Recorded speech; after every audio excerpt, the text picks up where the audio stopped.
Episode की शुरुआत में कीरी हम लोगों को बताने लगती है कि उसने एक लड़की से दोस्ती करी और उसका नाम था आजिमा कोरितोरी और वो एक दूसरे स्कूल से हमारे स्कूल के अंदर आई थी। लड़कों के बीच में वो काफी ज्यादा पॉपुलर थी, लेकिन फिर भी वो किसी को भाव नहीं देती थी क्योंकि उसे अपनी सुंदरता का काफी ज्यादा घमंड था।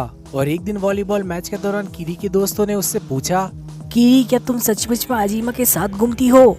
जिसके चलते कीरी के दोस्त उसे बताने लगते हैं कि आजिमा का कैरेक्टर सचमुच में काफी ज्यादा खराब है क्योंकि वो ज्यादातर लड़कों को अट्रैक्ट करने के बाद भाव ही नहीं देती, वो उन्हें अपने प्यार में गिराकर छोड़ देती है। और कीरी की दोस्त उसे ये भी बताती है कि आजिमा के पास एक मैजिकल पावर भी है, जिस पर कीरी कहने लगती है, मैजिकल पावर? आखिर किस तरह की मैजिकल पावर? और कीरी की दोस्त उसे बताने लगती है कि आजिमा के सर पर एक निशान है जो कि उसे लड़कों को अपनी तरफ आकर्षित करने में काफी ज्यादा हेल्प करता है। तुम उसके इस निशान को ऐसे ही नहीं देख सकती क्योंकि आजिमा उस निशान को अपने बालों से ढक लेती है। और कीरी के दोस्त उसे ये भी कहने लगते हैं कि तुम्हें उससे सावधान रहना चाहिए, कहीं वो तुम्हारे बॉयफ्रेंड को ही अपने चंगुल में ना फंसा ले।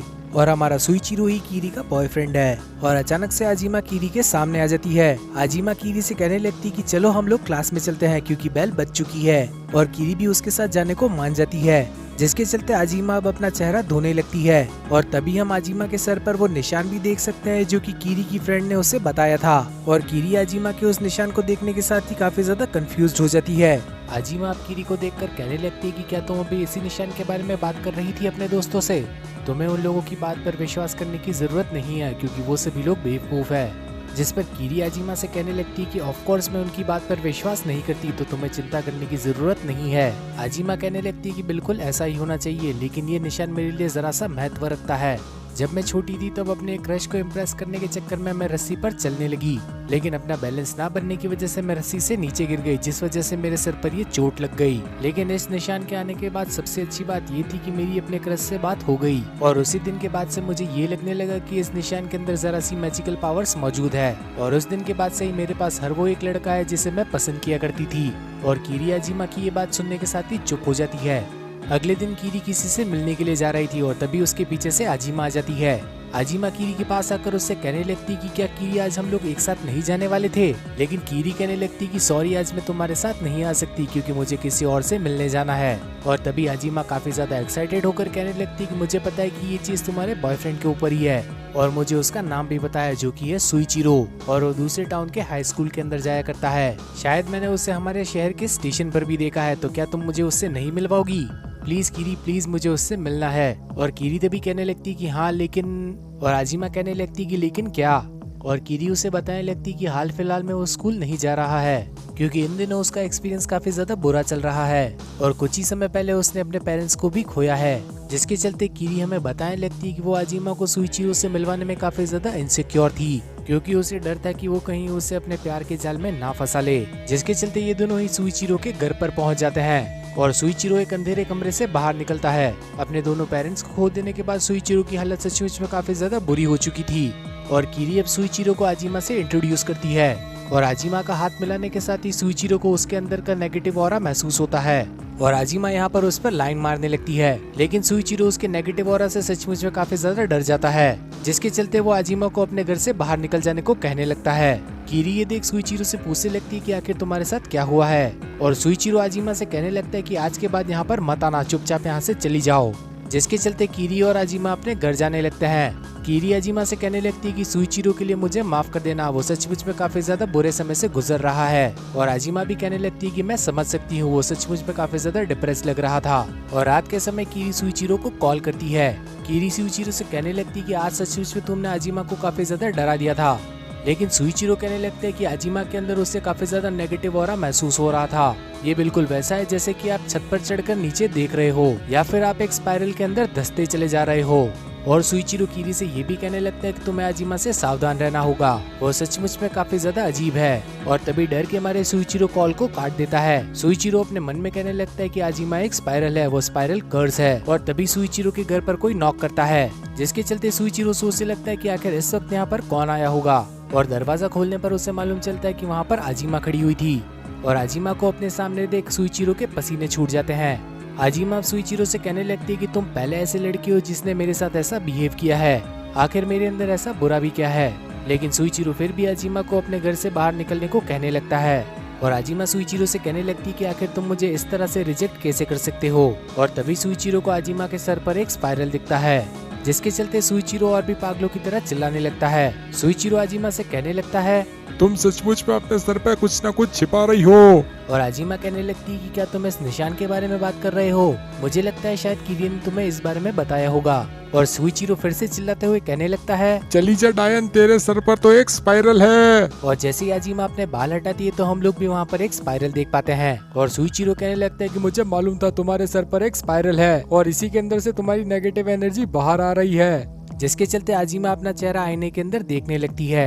और आजिमा खुद भी अपने सर पर उस स्पाइरल को देखने के साथ ही हैरान रह जाती है। और सुइचिरो उससे कहने लगता है कि तुम्हारे साथ ही इस शहर की वजह से हो रहा है, तो अब तुम्हें इस शहर को छोड़कर चले जाना चाहिए। कुछ दिन बीत जाते हैं और आजिमा ने सुइचिरो की बात नहीं मानी थी, बल्कि आजिमा कुरुजू शहर के अंदर ही एक और नया घर ले लेती है। जिस सब के चलते हमको बताया जाता है आजिमा हर रात सुइचिरो के घर पर उसे परेशान करने आया करती थी। और एक दिन वो रोते हुए कहने लगती कि प्लीज सुइचिरो मुझे इग्नोर मत करो, अब मुझे मालूम चला कि किसी को इग्नोर करना कैसा लगता है। और आजिमा सुइचिरो के घर हर रात इसलिए जाती थी ताकि वो उसे प्रपोज कर सके, लेकिन सुइचिरो उसे हर रोज ही भगा दिया करता।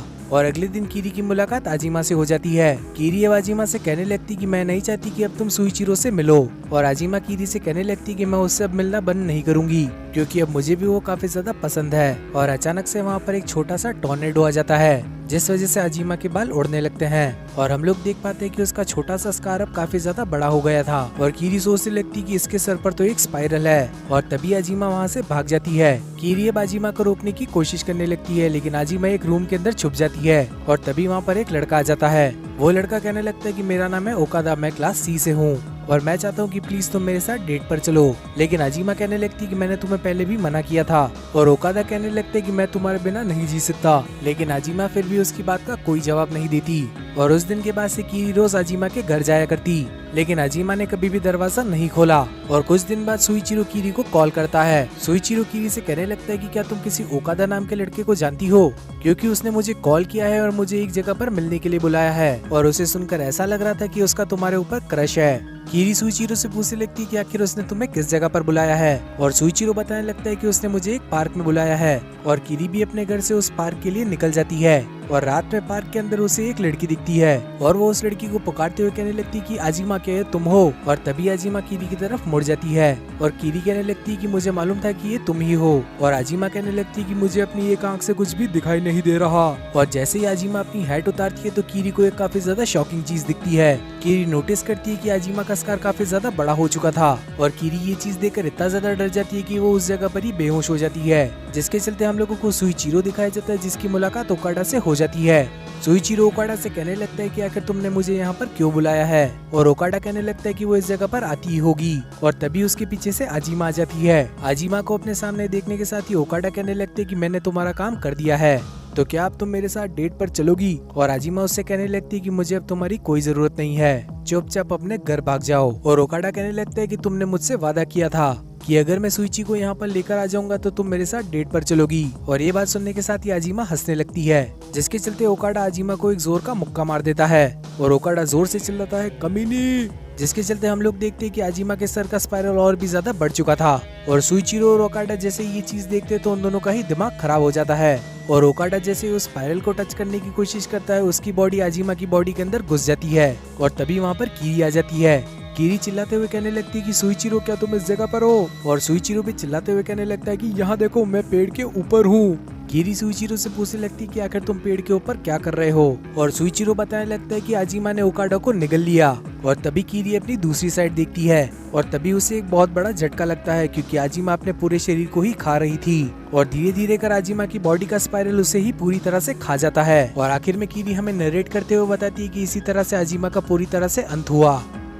और इसी चीज के चलते ये एपिसोड भी यहीं पर खत्म हो जाता है। तो आखिर आप लोगों को ये एपिसोड कैसा लगा ये कमेंट सेक्शन में बताना मत भूलना। साथ ही इस वीडियो को लाइक करने के साथ ही चैनल को भी सब्सक्राइब कर लेना, ताकि फ्यूचर में आने वाली वीडियोस की नोटिफिकेशन आप लोगों से मिस ना हो। तो अब मिलते हैं इसी टाइप की और किसी अमेजिंग वीडियो के अंदर, तब तक के लिए बाय एवरीवन।